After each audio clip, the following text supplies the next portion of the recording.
राधे राधे दोस्तों, आज वृंदावन में मेरा दूसरा दिन है और अभी मैं जमुना घाट जा रहा हूँ। वैसे मैं निकला तो रूम की तलाश में था, क्योंकि रात में जहाँ पे मैं रुका हुआ था वो हॉल है ऑलरेडी बुक था। तो सुबह 4 बजे ही वहाँ पे तीर्थयात्री आ गए थे और ज़्यादातर उनमें लेडीज़ थी।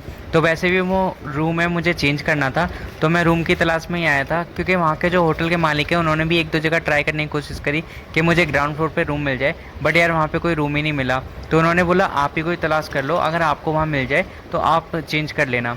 तो अभी मैं रूम की तलाश में ही निकला था, तो यहाँ पे तो कोई रूम मुझे मिला नहीं, क्योंकि ज़्यादातर जो वृंदावन में रूम है वो या तो फर्स्ट फ्लोर पे हैं या फिर सेकंड फ्लोर पे। और यार अपनी रिक्वायरमेंट तो यही है कि मुझे ग्राउंड फ्लोर पे ही रूम चाहिए। तो अभी मेरी यहाँ से लगभग 10 किलोमीटर दूर मथुरा में बात हुई है, उन्होंने बोला है कि आप 1 डेढ़ बजे तक आ जाओ तो आपको ग्राउंड फ्लोर पे वो रूम है वो मिल जाएगा। तो अभी मेरे पास जितना टाइम है मैं यहाँ वृंदावन में घूम लूँगा, क्योंकि मथुरा से यहाँ पे वापस आने का टाइम मुझे मिल पाए या ना मिल पाए, तो अभी जितना है उतना मैं घूम लूँगा। वैसे ज़्यादा कोई प्लान नहीं है मुझे, क्योंकि पता ही नहीं है कि मुझे कहाँ किधर जाना है।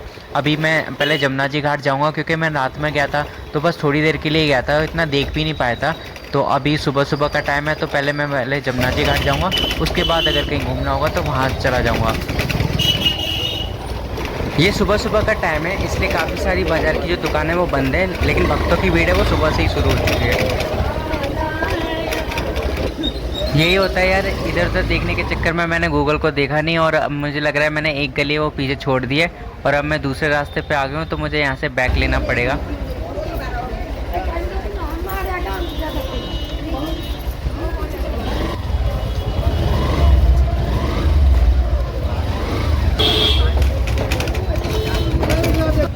लगता नहीं है यार गूगल मैप इन गलियों में काम करेगा, तो अब से मैं लोगों से ही पूछ लूँगा, गूगल मैप का इस्तेमाल नहीं करूँगा।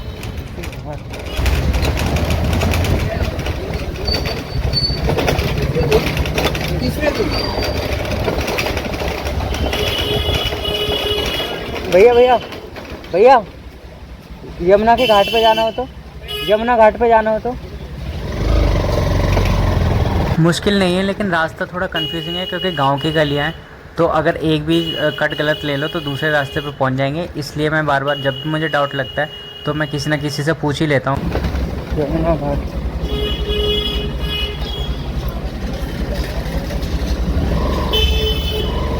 भैया यमुना घाट।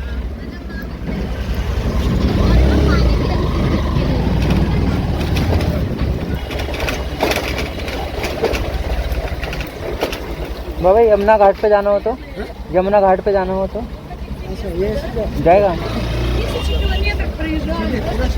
ठीक है।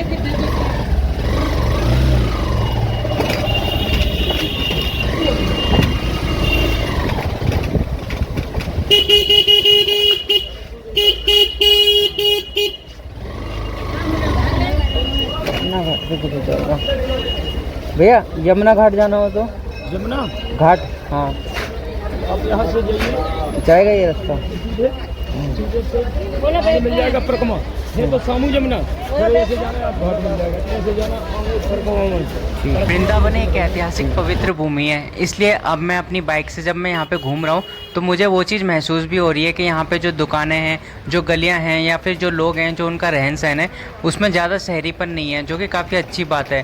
क्योंकि ज़्यादातर अक्सर शहरीपन से जो चीज़ें जो पवित्र होती हैं वो बेकारी हो जाती हैं, और ये अच्छी बात है कि वो चीज़ें अभी भी यहाँ पे नहीं पहुँची हैं और यहाँ पे ज़्यादा बदलाव नहीं हुआ है उन चीज़ों में।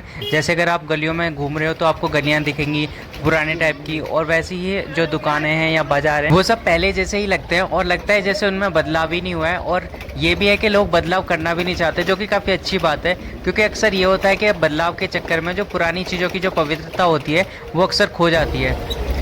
ये यमुना घाट, यमुना घाट ऐसे करके सीधे करके राइट हो जाओ। ठीक है। वृंदावन की इन गलियों में आप कभी भी किसी भी टाइम निकल जाओ, आपको भक्तों की भीड़ है वो हमेशा दिखाई देगी। क्या देसी विदेशी सारे सभी भक्त हैं वो एक ही रंग में नज़र आते हैं, वो है कान्हा की भक्ति। यहाँ पे मंदिरों की दूरी ज़्यादा दूर नहीं है, आसपास ही है, इसलिए भक्तों की भीड़ है वो हमेशा एक दूसरे मंदिरों में भगवान के दर्शन के लिए लगी रहती है। अभी मैं आ गया हूँ सुदामा कुटी में, ये एक आश्रम है और यहाँ पे भी रहने के लिए कमरे मिलते हैं, लेकिन लोगों की भीड़ देख के मुझे लगता नहीं है कि यहाँ पे कोई कमरा मुझे मिलेगा। भाई यमुना घाट श्री हरि राधे राधे। लोगों से पूछ के अब मैं वृंदावन के परिक्रमा मार्ग पे पहुंच चुका हूं। परिक्रमा मार्ग या फिर प्रेम मार्ग ये वो मार्ग है जहां पे अधिकतर कृष्ण जी के बालपन की लीलाएं वो रची गई हैं। अगर आप इस मार्ग पे चलते हो तो आप महसूस करोगे कि आप सच्चे मन से ऐसे इतिहास के साथ जुड़ चुके हो जो सीधे आपको भगवान के साथ जोड़ता है। परिक्रमा मार्ग वृंदावन के महत्वपूर्ण स्थानों से होता हुआ गुजरता है। यमुना नदी भी बिल्कुल इसके किनारे पर स्थित है, तो मैं पहले यमुना नदी के दर्शन करूँगा। मुझे अपनी गाड़ी को यमुना नदी के बिल्कुल करीब लेके जाना है, तो इसलिए मुझे एक घाट का रास्ता दिखा है, तो मैं अब इसके अंदर जा रहा हूँ।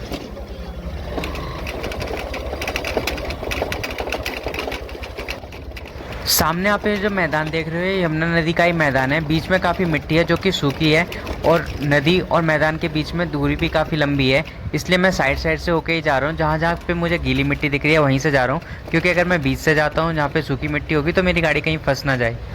अब मैं अपनी बाइक को बिल्कुल नदी के किनारे पे लेके आ चुका हूँ और सामने आप जो देख रहे हो भाई यही है अपनी पवित्र यमुना नदी। थोड़ा सा टाइम मैंने यहाँ पे बिताया, काफ़ी अच्छा लगा। साफ़ सफाई के ऊपर मैं ज़्यादा नहीं बोलूँगा क्योंकि यार ये हमारे इंसानों की गलती है और हम इंसान हैं कि इन गलतियों को सुधारना भी नहीं चाहते। अगर इस नदी की पवित्रता के बारे में बात करो तो भाई गंगा नदी से भी ज़्यादा पवित्र मानी जाती है, क्योंकि इसमें तो खुद भगवान श्री कृष्ण ने कितनी सारी लीलाएँ रची हैं। पूरे घाट पे मैं घूम रहा हूँ तो पूरे घाट पे वैसे तो कोई इंसान नहीं नज़र आ रहा है, खाली पक्षी ये दिख रहे हैं। जो ये घाट है बिल्कुल खाली है, इस पर कोई भी नहीं है, लेकिन सामने वाला जो घाट है उस पर काफ़ी सारे लोग हैं वो नज़र आ रहे हैं। लेकिन मैं इस घाट से नहीं जाऊँगा, दूसरे रास्ते से जाऊँगा। यहाँ पे कितनी सारी नाव पड़ी हुई हैं। ये रात के टाइम पे अगर आप यहाँ पे बोटिंग करते हो तो काफ़ी अच्छा लगता है हल्की हल्की लाइट में।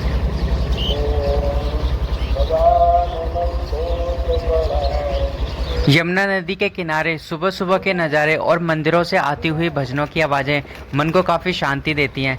मैं चाहता था एक बार उतर के कोई मेरी वहाँ पे वीडियो शूट कर दे, बट वहाँ पे कोई था नहीं, इस वजह से मैं वो वीडियो शूट नहीं कर पाया। पैदल नदी के किनारे एक घाट से दूसरे घाट जा सकते हैं, लेकिन बाइक नहीं जा सकती, इसलिए मैं दोबारा से परिक्रमा मार्ग पे आ चुका हूँ। जैसे जैसे टाइम बीतता जा रहा है परिक्रमा मार्ग पे भक्तों की भीड़ है वो बढ़ती जा रही है। यहाँ पे भक्त है वो पैदल ही नंगे पैर पद यात्रा करते हैं। ये लगभग 12 किलोमीटर की पद यात्रा होती है और इसे डेली करने से मन को शांति मिलती है और कृष्ण जी के प्रति जो भक्ति है वो और भी ज़्यादा बढ़ती जाती है। परिक्रमा मार्ग पर भक्तों की भीड़ है वो हमेशा रहती है, इसलिए यहाँ पे खाने पीने की और पूजा सामग्री की कई सारी रेडियाँ लगती हैं, दुकानें हैं यहाँ पे जहाँ पे आप चाय पकौड़ी खा सकते हो। अगर आप बजट में काम करना चाहते हो तो यहाँ पे भंडारे भी लगते हैं, तो वहाँ से भी आप पेट भर सकते हो। अभी मैं यमुना नदी के दूसरे किनारे पर आ चुका हूँ जहाँ पे भक्तों की भीड़ है काफ़ी दिख रही है।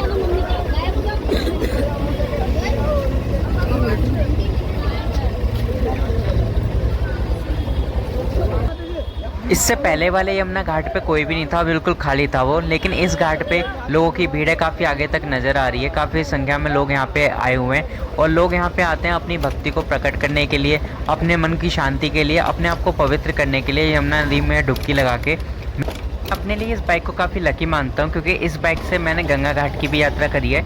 नरोरा गंगा घाट से रिलेटेड अगर आप वो ब्लॉग आपने नहीं देखा है तो वो भी आप मेरे चैनल पे जाके देख सकते हैं। और अभी मैं यमुना घाट पे हूँ, तो इस बाइक से मैंने दोनों ही पवित्र नदियों की यात्रा करी है। गंगा और यमुना दोनों ही का ही धार्मिक महत्व है। मैंने काफ़ी अच्छी तरीके से यमुना नदी के दर्शन कर लिए हैं।